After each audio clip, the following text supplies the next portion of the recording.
Audio Jungle.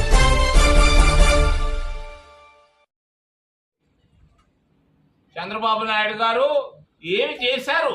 మీరు ముఖ్యమంత్రిగా 11 ఏళ్ల ముఖ్యమంత్రి చేసినటువంటి వైఎస్ కుటుంబం రాష్ట్రానికి ఏం చేసింది? అందరిని అప్పుల్లో పెట్టి వీళ్ళు సంపన్నులయ్యారు.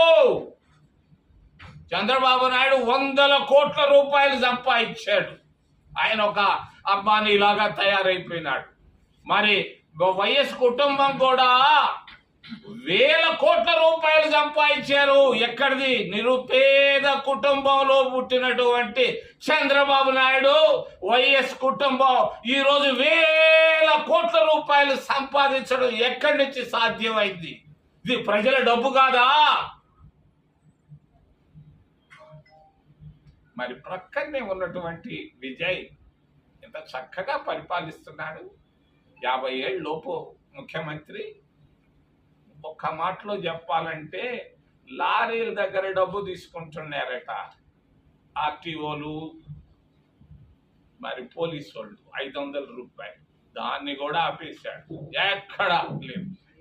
మరి అంతేకాదు, ఒక బిల్డరు ఒక భవనం కట్టాలనంటే చదరపు అడుగుకి 40 రూపాయలు తీసుకునేవాళ్ళు మద్రాసు రాష్ట్రంలో. ఈరోజు లేదది. ఈరోజు పోలీస్ స్టేషన్లో మామూలని మరి తమిళనాడులో ఒకప్పుడు కలెక్ట్ చేసేవాళ్ళు పోలీసులు, మా స్టేషన్ మామూలని.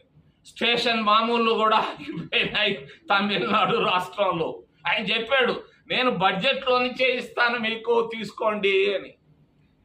అంత చక్కటి ఆ నీతివంతమైనటువంటి పరిపాలనను విజయ్ అందిస్తున్నాడు. ఒక పక్క మన ఆంధ్రప్రదేశ్ రాష్ట్రంలో అవినీతిమయంగా తయారైపోయింది ఈ 2 కుటుంబాల వల్ల. విజయభాస్కర్ రెడ్డి గారు ముఖ్యమంత్రిగా ఆయన ఆసుపత్రిలో చేరితే కనీసం అపోలో హాస్పిటల్కి 5 లక్షల బిల్లు కట్టుకోలేకపోయినాడు. ఇది నిజాయితీ అంటే విజయభాస్కర్ రెడ్డి గారు. మరి కనీసం కరెంటు బిల్లులు కూడా, ఇంటి బిల్లులు కట్టుకోలేకపోయినాడు విజయభాస్కర్ రెడ్డి గారు. ఏమైంది? ఈ 2 కుటుంబాలకి ఎలా వచ్చాయి ఇన్ని 1000 కోట్ల రూపాయలని నేను ప్రశ్నిస్తున్నాను.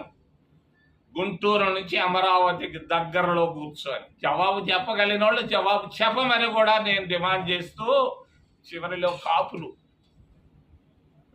20% ఉన్నారు.